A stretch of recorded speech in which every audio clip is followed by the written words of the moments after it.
De quoi tu parles? De quoi tu parles, là? Un gros coucou! Alors, bienvenue! De quoi tu parles, de? Numéro 50. 5, 0. C'est 5 dizaines. C'est 10 cinquièmes. Jean-Marc D'accord. Lalonde, aujourd'hui à l'émission avec nous. Mon nom est Nicolas Monette. Et mon nom est Marc-Antoine Joly. Et ça va bien?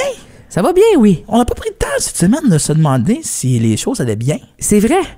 C'est drôlement, on se pose pas tant cette question-là. Non, tu prends tes vitamines? Oui. Tu prends tes vitamines le matin?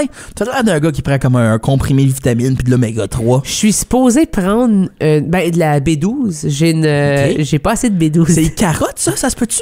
B12, je sais pas c'est quoi, C'est mais... un bingo, ça je le sais. Mais j'ai beaucoup de choses dans mon alimentation que j'ai pas. Toi, t'es donc difficile. c'est normal. Je suis difficile puis j'ai des intolérances, ce qui fait un combo vraiment insupportable. Non, c'est très simple. Si jamais vous recevez Marc-Antoine, vous lui faites des wings non-breaded spicy. Ça veut dire Frank's Red Hot. Marc va adorer votre repas. Oui. Peu importe ce que c'est. Tu manges-tu du pâté de chin-chin? Non. Avec, non? Okay. Du tout. Pour... Le blé d'Inde, ça te fait mal au ventre, les petits morceaux de pelure. Non, je suis correct avec le blé d'Inde, je comprends pas le gros... C'est fou parce que, mettons, j'ai plein de gens dans mon entourage qui trippent sur le pâté chinois. Bon, je comprends aucunement le buzz. Steak, blé d'Inde, patate. Non, je comprends aucunement le buzz. Steak, blé d'Inde, patate. Mais je suis le genre de gars qui comprend pas pourquoi que le monde trippe ses pâtes non plus. Fait que tu non, comprends? les pâtes, c'est déplaisant, là, surtout Eastside Marrows à Timmins. Je vous salue encore. Mais c'est pas des pâtes, ça. Non, ça, c'est... C'est un péché. C'est un trou sans fin, genre. C'est le purgatoire. Je rêve encore. Je pense qu'on devrait faire notre 100e épisode dans le Eastside Marrows. Il n'y a aucune chance que je retourne là pour leur donner de la business. Bonjour tout le monde, de peu importe ce que vous nous écoutez aujourd'hui. C'est un honneur pour le 50e épisode. On s'est permis d'avoir un grand des grands de la musique franco-ontarienne, voire franco-canadienne. Un raconteur. Un joueur d'accordéon. Hors pair. Un père? Oui. Un père hors pair. Un père hors pair. Il a forgé la musique franco-canadienne. Comme les Rod Swamp existent à cause de lui. Ou Stéphane Guertin existe à cause de lui. Et pourquoi pas Céleste Lévy existe pas à cause de lui. C'est la conception de Dan et de Monique ensemble une nuit. Peut-être un après-midi. Qui sait? On va leur poser la question. Oui. Demain à l'émission, Dan et Monique Lévy. 51e. ça serait tellement malaisant. Tu reçois les parents de tout le monde. Ils ont des jobs bien normaux. Pour demander, genre... Parlez-moi de la conception de votre telle enfant. personne. Je m'excuse à sa mère et son père qui écoutent potentiellement, présentement, l'émission. Charmante maison. J'espère que les rénovations vont bien. Et voilà. Mais aujourd'hui... On parle pas de Renault. Non. On parle de quelqu'un qui déchire sur l'accordéon. Jean-Marc Lalonde.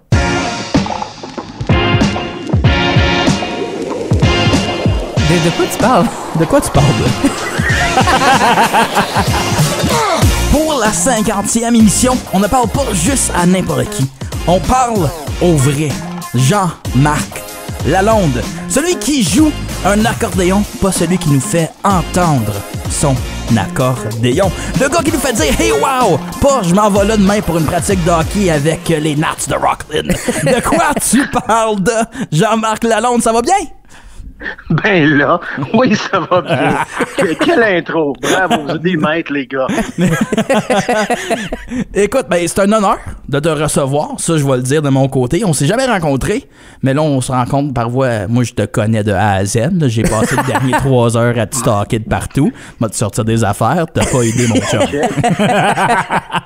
C'est le fun. Je suis prêt pour ça. Drôlement, moi, j'ai connu, je le connaissais parce que je l'avais vu en spectacle, mais on a déjà fait la route de Ottawa à Timmins ensemble, dans une van, une Dodge Caravan, que je n'appartenais pas à l'époque. J'ai été le chercher chez eux et j'ai appris tellement de choses. On était moi et mon frère. Et Jean-Marc nous a... Parce qu'on va se le dire, Jean-Marc, c'est probablement la personne qui peut raconter des histoires au plus haut de ses capacités. Oui? Et il nous a raconté des histoires de Ottawa à Timmins. Je sais pas si vous savez, c'est 8 heures. C'était 8 heures de pur plaisir. 8 heures de pur plaisir. Ouais. Je sais pas si tu t'en souviens. Je suis pas le seul coupable là-dedans. Là. On a partagé nos goûts musicaux. Ça, c'était le fun. J'ai découvert à ce moment-là Skrillex. Et puis le dubstep, c'était comme OK, ça fait ses forts chez nous. Puis non, j'ai eu beaucoup de plaisir. On a vraiment écouté beaucoup de musique.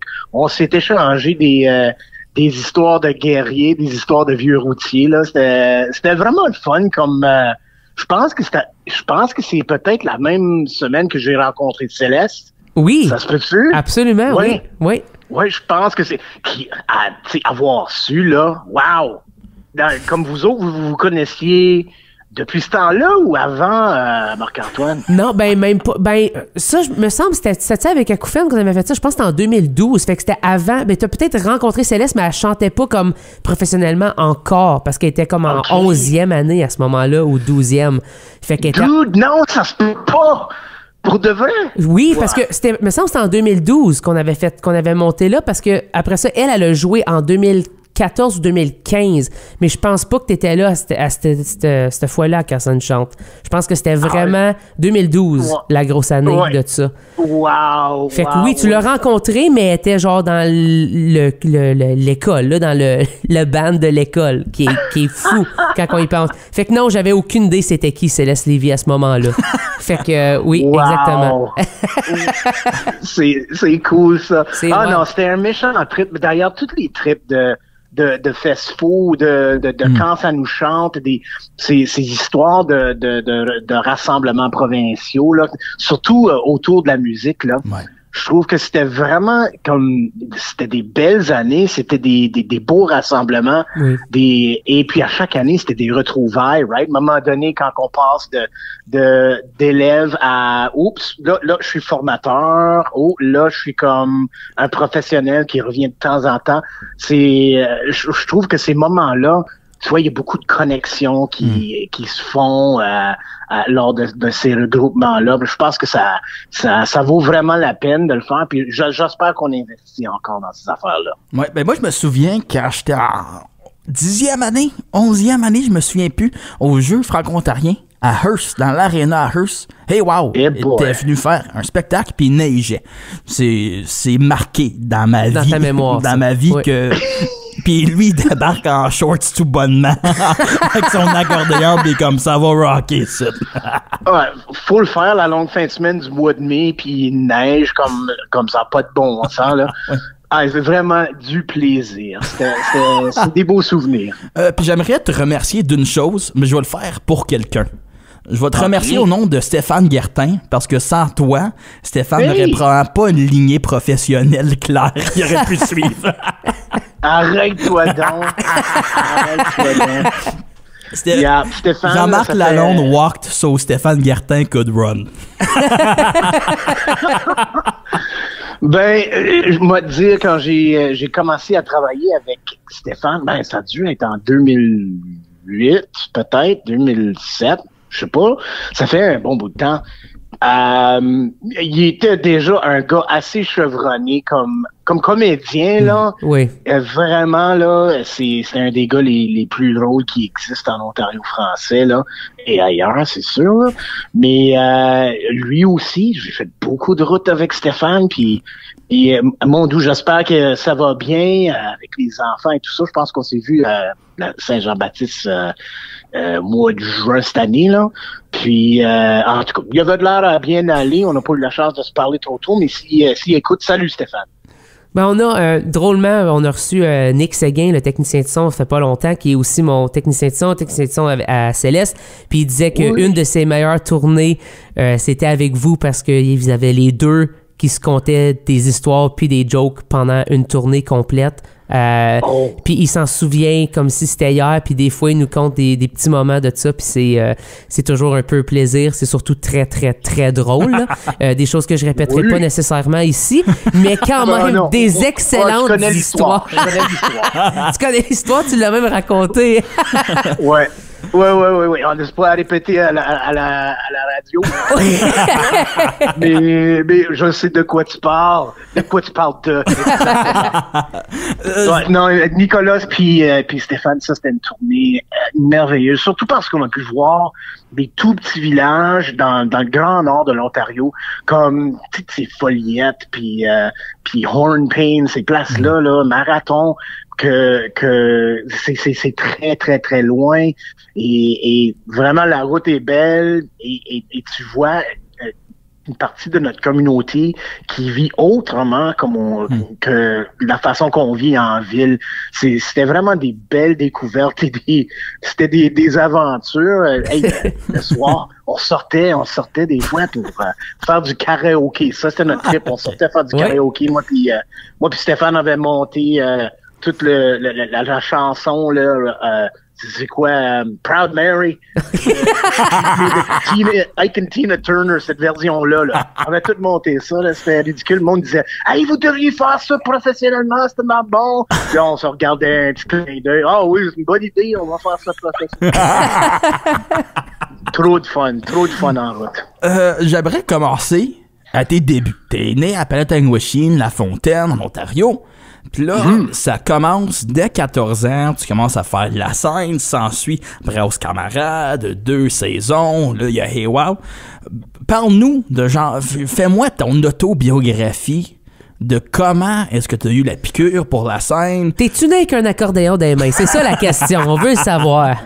Non, j'ai ramassé l'accordéon un peu tardivement, là. Mais moi, ma première bande, c'était vraiment comme, je jouais la batterie.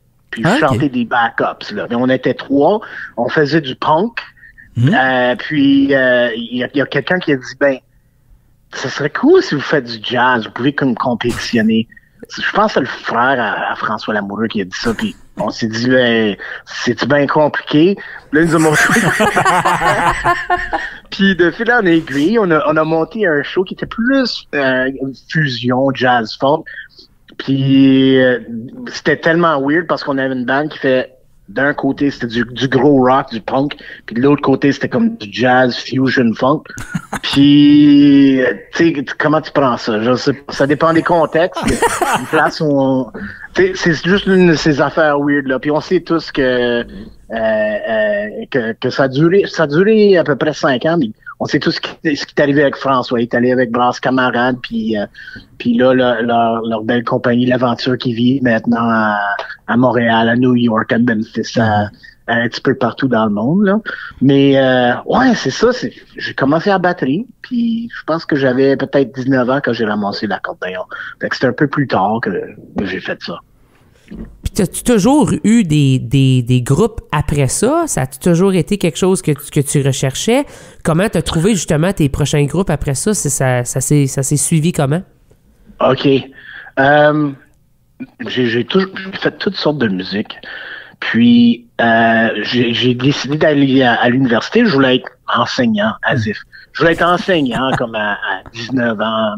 So, je me suis inscrit dans un programme d'art général pour pouvoir éventuellement suivre à comme mon père dirait, l'école normale. L'école normale. L'école normale, c'est la faculté d'éducation. Oui. So, anyway, j'étais à l'université, puis j'ai haï, comme ma première année, c'était le fun, bien le fun, mais j'ai haï le programme. C'était comme, c'est quoi ça? Je suis bien malheureux, je suis triste. Ma blonde a dit, hey, tata, va-t'en en musique, là, c'est ça que tu faisais pendant 5 ans, va faire ça. OK. So, j'ai été en musique. Puis, j'ai fait la plupart de mon bac en performance, en percussion classique. Puis, éventuellement, je commençais à giguer, faire du jazz, je faisais du vocal classique dans un quatuor, je faisais du barbershop, j'ai fait beaucoup de rencontres à l'université.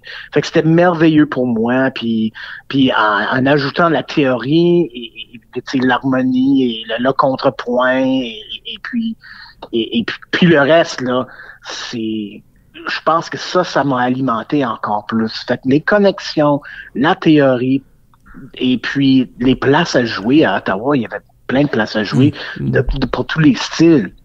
Je commençais à faire du folk quand j'ai ramassé l'accordéon.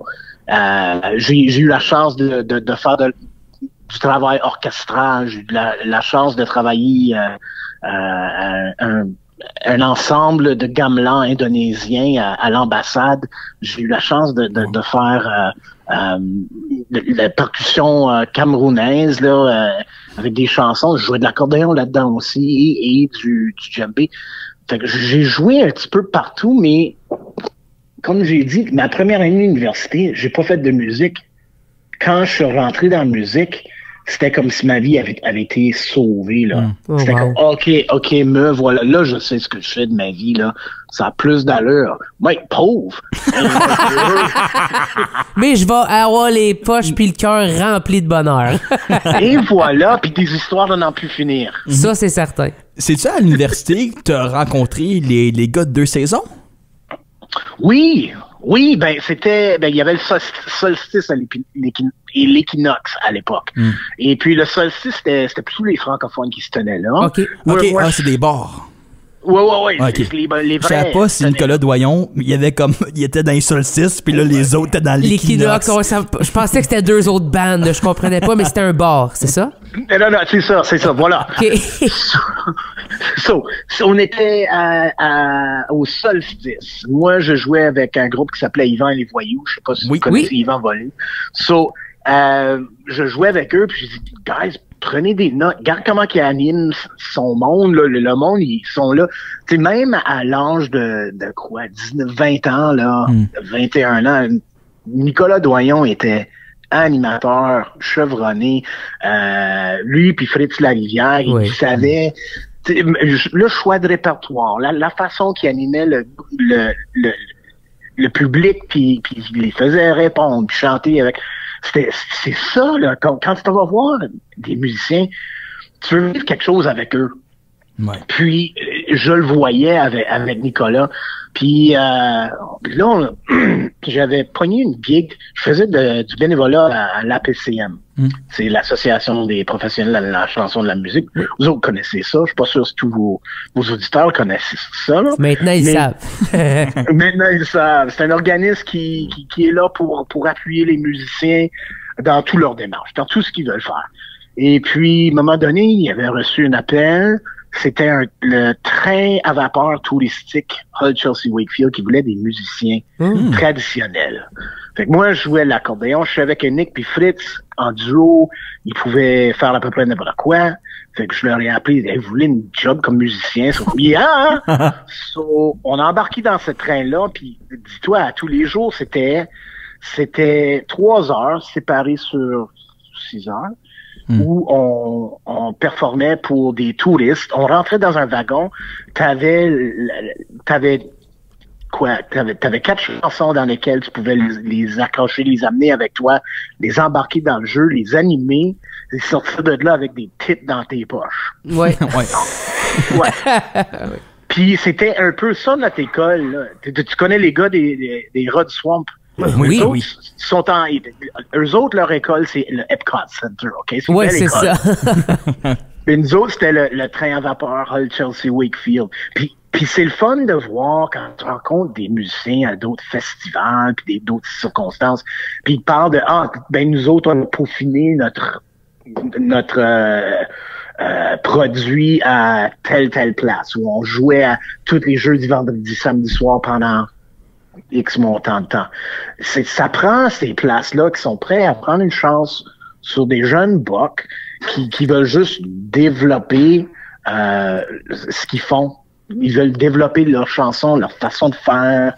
En tout cas, le train à vapeur, c'était ça pour nous autres, là. C'était vraiment une belle école de performance et d'apprendre comment projeter sa voix, d'apprendre comment harmoniser, monter un répertoire commun, travailler avec des musiciens qui ont des fois pas d'allure, des fois sont tellement meilleurs que toi, mais t'aboutis à faire un show en bout de ligne. Alors, moi, je suis toujours reconnaissant de ces jours-là. So, 2 saisons, c'était une affaire d'université, c'était une affaire du train, et puis c'était c'était 10 ans de ma vie que c'était une belle aventure extraordinaire. Puis vous vous êtes retrouvés sur la scène il n'y a pas trop longtemps. Justement, tu as parlé des Rod Swamp, mais quand ils vous ont invité dans leur Swampalooza, justement, au festival franco-ontarien, c'était comment de rejouer sur une grande scène devant des gens qui vous avaient pas vu? Ça faisait plusieurs années maintenant. C'était comment de retrouver justement ces confrères de band puis de revivre justement le train de Wakefield, mais dans un autre genre perspective? Ouais. Le Franco, c'était merveilleux. C'était une belle invitation. Puis, je dirais que nous autres, puis les Rod Swamp, on se touche à plusieurs places. Ça sonne gross, mais c'est pas vraiment. C'est consentant. Je veux dire, on se rejoint à plusieurs niveaux. Oui. Comme Jocelyn, notre violoniste, il a travaillé avec Yann, il a enseigné à l'école secondaire. Oui, à Plantagenet. À Plantagenet, justement, où on a célébré, c'était quoi, 50 ans, là? Oui. Quelques semaines passées, oui, exact. C'était formidable. C'était un show avec Gabriel Goulet en faisait partie parce que c'est une ancienne aussi de Plantagenet. Puis, mais tu sais, nos parcours se croisent tout le temps. Il y a des partages de chansons. On a partagé la scène avec eux à une couple de reprises. Puis, notre répertoire se rejoint ici et là. J'étais tout ému quand on m'a demandé, mais c'est Martin Rosselot qui est venu me demander, hey, on peut-tu servir de ta chanson pour boire? Oui. Wow, oui. Go for it. Qu'ils font à presque chaque spectacle, si pas chaque spectacle. Là. C'est comme une chanson de leur répertoire maintenant là, qui joue tout le temps, qui doit te faire vraiment un beau charme. Là. C'est quand même quelque chose. Oui, j'adore ce qu'ils ont fait avec. C'est tellement plein d'énergie. Puis jouer avec eux, puis à leur vitesse, puis à leur style, puis à l'agressivité, c'est comme c'est énergisant quand t'es sur scène. Ton accordéon, là, il vole là, quand tu joues avec eux. C'est tellement plaisant. Mais tu sais, on a vécu la même chose. À un moment donné, 2 saisons, on avait joué dans l'ancien temps, il y avait comme un lot qui était vacant dans le marché, puis il y avait fait le festival franco-ontarien, là. Puis on jouait en double plateau avec Garolou. Oh, wow! C'était pas le premier Franco, ça? Non. Mais c'était un des premiers. Non, même pas. C'était, je dirais en 2000. Ah, ok. En 2000, 1999, 2000, 2001, dans ces plates-bandes-là. On a joué en double plateau avec Garolou. Puis Garolou, c'était comme un des premiers spectacles que j'ai vus de ma vie. Là. Mon père m'avait amené au théâtre pour voir ça. J'avais peut-être 6 ans. C'était Garolou et peut-être François Lemieux. Anyway. Wow. Le méchant chaud, je me suis endormi. J'avais 6 ans. mais juste le fait, je les ai vus une couple de fois après, mais juste le fait de OK, on partage la scène avec Michel Lalonde et toute la gang. C'est un peu, on se sentait comme on nous léguait le flambeau. Tu sais, continue avec le folklore, continue à en mettre dans tes chansons puis dans votre musique. Puis je vois que les rats, ils prennent un peu la relève là-dessus. Fait que c'est cool à voir. Puis tous les parallèles, puis les histoires qui se ressemblent. C'est comme, ah ouais, vous autres, vous avez eu un boss aussi? Ouais, on a eu un boss pendant un bout de temps. Là, puis c'est juste le monde. En tout cas, le monde était épatant. Le monde me surprend tout le temps. Puis il y a aussi le fait qu'à Epcot, c'est les Raffmen, qui est une chanson 2 saisons. Fait que ça aussi, c'est un bel petit hommage, là. Oui, ben ça c'est Félix Saint-Denis, hein. Quand il était impliqué avec l'écho d'un peuple, puis il dit, les gars, pouvez-vous enregistrer ça? Puis on l'a fait avec Brian Saint-Pierre, puis pour le méga spectacle qui est fait maintenant, là. Mais c'est le fun de voir qu'ils reprennent.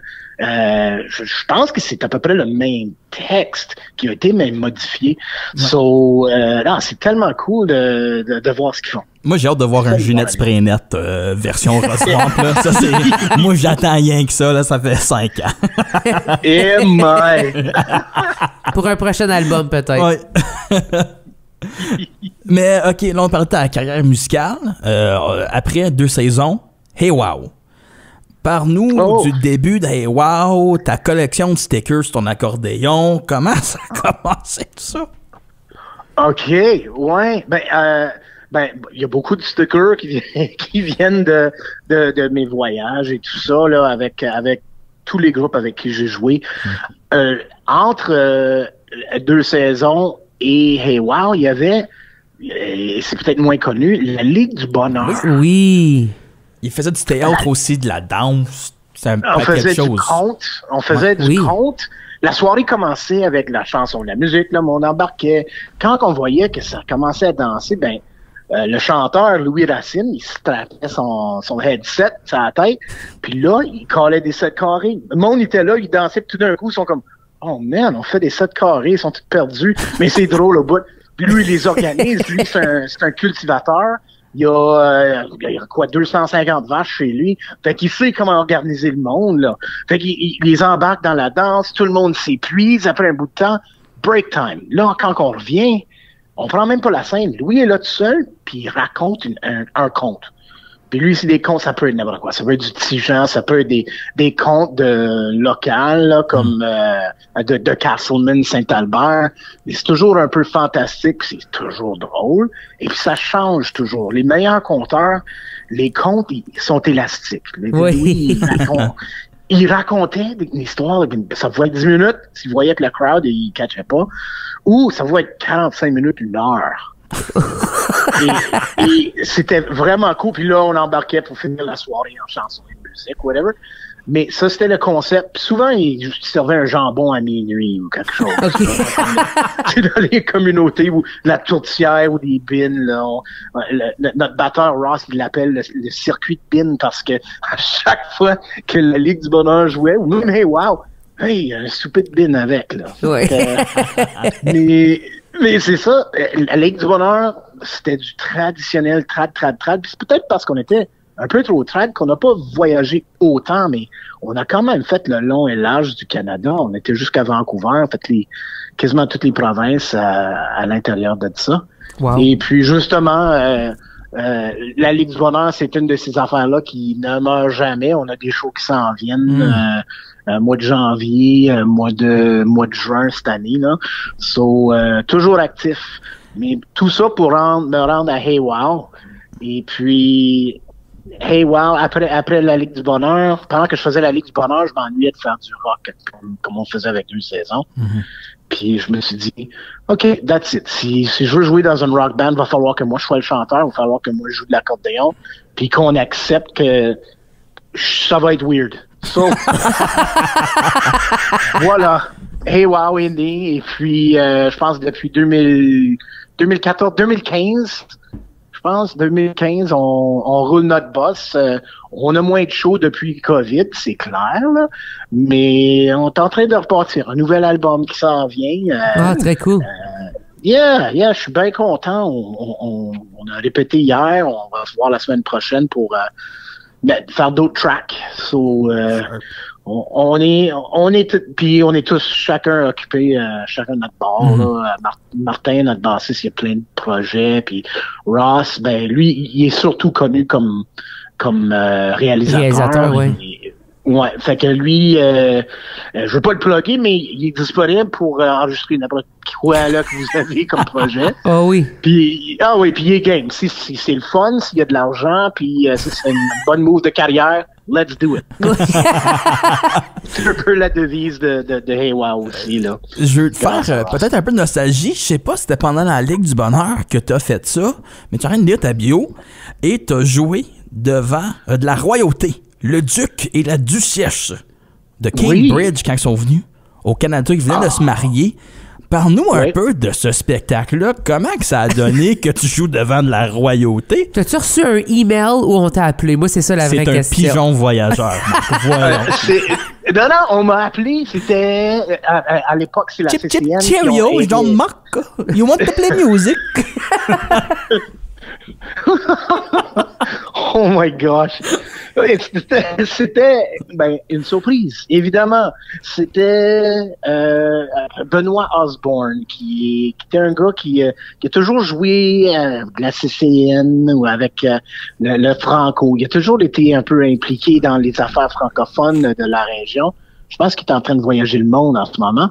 Mais il m'avait appelé, il dit, Jean-Marc, je sais que tu chantes en français, que tu chantes en anglais, et que je peux le faire avec la Ligue du Bonheur. Il dit, tu connais-tu quelqu'un, pouvez-vous faire quelque chose comme, c'est l'année internationale l'année canadienne de l'Inde. Cette année-là, on était en amour avec l'Inde. OK. So, il dit, tu connais-tu quelqu'un? J'ai dit, oh man, I know a guy. Et puis, c'était mon ami Kuljit Singh. On faisait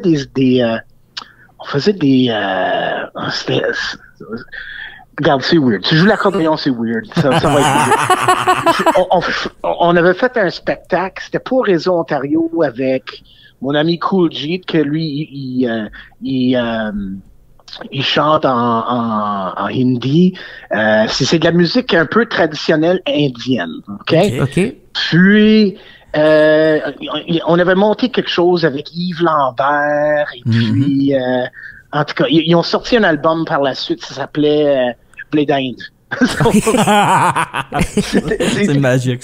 Kuljit, c'était un musicien avec qui j'ai commencé à travailler. Puis on faisait des ateliers dans les écoles avec lui jouait le dolky, moi je jouais de l'accordéon, puis on faisait de la musique indienne, puis on apprenait la podorythmie, mais on faisait aussi du Bollywood. C'était vraiment weird, mais ça fonctionnait drôlement. Sauf je travaillais avec lui, j'ai dit ben embarquer. J'ai embarqué Kuljit, puis son joueur de tabla, Sean, sont venus. On nous a installés dehors dans le jardin chez le gouverneur général. Et puis, là, il a commencé à mouiller. Fait que tout le monde est allé à l'intérieur, puis on s'est installé autour du piano de Glenn Gould dans une des salles. Et puis, on a joué, le monde tripait, c'était cool. Mais à un moment donné, on dit, OK, ils s'en viennent.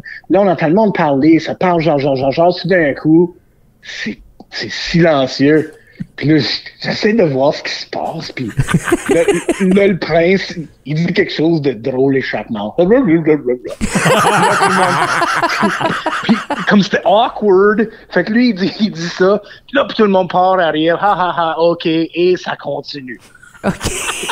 C'était à peu près ça, ma soirée avec la duchesse. J'aime qu'il y a plus d'infos sur la température que le moment que tu as vécu. C'est ça. C'est pas comme s'il est venu me serrer la pince ou rien, là. C'était pas lundi matin quand même. Mais il est venu regarder, il a dit allô, puis il est sorti. Mais il a rencontré tous les chefs cuisiniers. J'étais comme, what? J'étais plus capable. Anyway, c'était une soirée mémorable. C'était vraiment cool. J'ai jamais vu de la sécurité comme ça de ma vie, là. Puis, mais c'était vraiment comme une expérience que c'est pas aussi, elle est pas aussi bonne que le lendemain, par exemple. Ouais, je comprends. Tu vois mon setup. Le lendemain, je joue au Parc Majors Hill pour la fête du Canada. Wow, gros week-end! Gros week-end! Et puis, ce qui arrive, c'est que je jouais avec Galicia, le groupe indien. So, on a Sussex est tout fermé. Puis c'est comme, les deux bords du chemin sont comme 15 à 20 personnes de creux, là. Puis tu voyais que, OK, tout est fermé. Mais moi, j'ai une passe pour circuler. Ça, c'est comme le billet d'or de Willy Wonka. Si tu as une passe, tu peux passer n'importe où dans la ville. Mais il faut que tu l'aies de la CCN. Soit on arrive, puis j'arrive, il faut que je traverse Sussex. Est-ce que ça va se passer? Je sais pas. Il y a d'autres performeurs devant moi. Il y a des artistes derrière nous. Il y a une madame qui sort de sa vanne. Moi, je suis avec la CCN qui était pas, on va faire passer ça. Elle sort, puis OK. y a des policiers qui arrivent, puis ils enlèvent les barricades. Moi, je sors avec ma petite Toyota, puis ma vitre est baissée parce que mon air climatique fonctionne pas. Je commence à traverser, puis là, les policiers, ils commencent à marcher avec mon char. Fait que j'ai un policier à chaque roue, là, qui suit mon char. Le monde me regarde comme... C'est qui ça, là? Je sors ma main de la fenêtre, puis je fais un petit allô comme la reine, là. Oh oui! Là, je vois la première rangée qui part à rire, là. Part à rire. Le monde en arrière commence à rire. Là, je sais pas ce qui se passe. Ils commencent à crier en arrière parce qu'ils voient rien. Tout d'un coup, tout le monde commence à crier les deux bords du chemin. Ça crie jusqu'en bas, jusqu'à la résidence du premier ministre, là. Tout le monde est en train de crier parce que j'ai fait rire du monde. Il y avait rien qui se passait, avec juste moi qui traversais le chemin. Avec ta Toyota. Puis j'ai tout commencé comme un riot, man. C'était drôle, je me sentais super... Il y avait du power dans mon pouvoir, là, c'était cool. C'était très rockstar comme moment. Oui. C'est métal. Puis je l'ai même pas médité, là. On pensait que j'étais pas la reine, là, mais le prince, mettons. Ben, il y a une autre fois que tu as décidé d'être, mais c'était plutôt le roi, un de mes moments préférés, je crois, de Contact Ontario, où tu t'es présenté sur scène avec une cape, avec une couronne, et tu as présenté votre spectacle qui, pour moi, à ce jour, est un des meilleurs moments de Contact Ontario que j'ai vécu. J'ai vu depuis 2013, donc quand même pas si pire, ça fait 10 ans maintenant. Et puis, je veux juste que tu me parles de cette idée-là de folie que tu as eue. Tu t'es dit, OK, on l'assume, on va jusqu'au bout avec ça. Puis un peu, peut-être clore avec Hey Wow, à quel point vous pouvez aller n'importe où. Ah oui. Ben, Hey Wow, nous autres, on vit beaucoup dans notre imaginaire. Oui. on vit beaucoup dans notre imaginaire. C'est comme si on avait grandi dans un univers alternatif, là, un peu comme l'univers de Marvel. Là, c'est comme nous autres, on est dans le 838 ou quelque chose. Là où l'accordéon était resté un instrument cool. Oui. Fait qu'on, dans notre imaginaire, on arrivait comme ça. OK, on est des gros stars des années 70, on arrive, on a parti le confetti partout dans la plage, je portais le vison, puis la couronne, puis, tu sais, j'enlevais ma cape à un moment donné. Oui, Steph Paquette était là, et on adore faire des affaires avec lui, c'est le fun. Il a d'ailleurs participé à notre album. Puis, en tout cas, il nous a présenté, c'était mon hype man, là, tu sais, on arrive, puis... je portais une veste de vison, puis c'était juste ridicule, over the top. On avait des cuivres, c'était mes enfants au cuivre. Là, oui. Puis, j'ai eu du fun à monter ces 20 minutes de gloire-là. puis à chaque fois qu'on a joué à Contact, on s'attendait à rien. On se dit, OK, on va rentrer, on va faire nos 20 minutes, on va s'éclater, peu importe les répercussions. Puis, c'est ça. Puis, des fois, on a des shows par la suite. Des fois, on est comme, oh, est-ce que tu dis vraiment ce mot-là en spectacle? Oui, madame, on dit ce mot-là en spectacle. Ah, je peux pas vous faire venir à mon école catholique. C'est correct, madame, on n'avait pas l'intention de se pointer. On se lâche là. À chaque fois qu'on peut faire un showcase, on se dit, regarde, on n'a rien à perdre, tout à gagner. Let's go! Oui. Ah, c'est parfait. Merci beaucoup, Jean-Marc, d'avoir passé ce temps avec nous, d'avoir accepté. Ouais. Pour les gens qui ne te connaissent pas, allez découvrir les multiples projets de Jean-Marc, bien évidemment.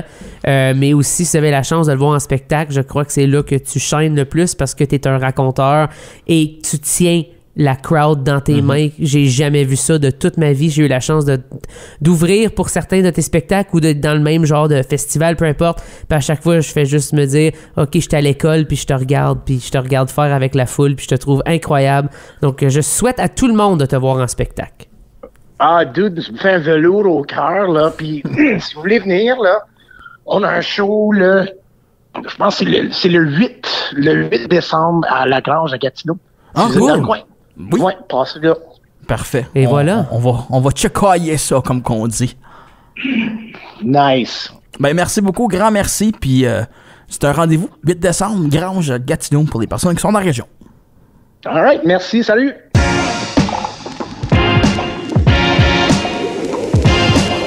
De quoi tu parles?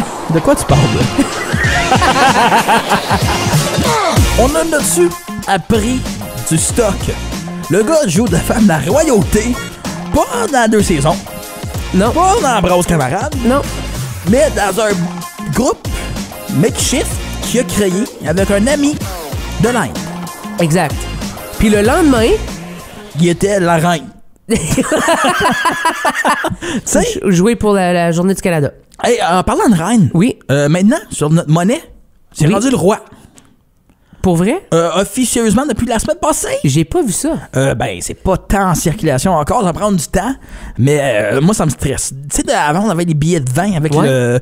le UR en arrière. Oui. Après, là, c'est devenu quelque chose d'autre. Le vin, c'était pas avec la reine? Oui, mais derrière, avant, c'était l'UR. Ok, Tu te souviens-tu, oui, comme ben quand oui, ça je en m'en papier souviens. carton, Oui, là, oui, normal. oui. Puis là, après, c'est devenu la reine. Oui. Après, on a eu notre argent en plastique qui est supposé de sentir Ouais, quelque vert, chose là. Ouais. quand tu frottes. Mais C'est là, vrai que ça sentait un peu le sirop d'érable, par oui, contre. peut-être pour la première utilisation. Oui. Ensuite, ça sentait les scènes noires. C'est vrai que ça Mais là, sentait ça autre chose. n'existe plus, ça. Non? La petite senteur de cuivre. Non, Utilisée on l'a et perdu. sale. Oui.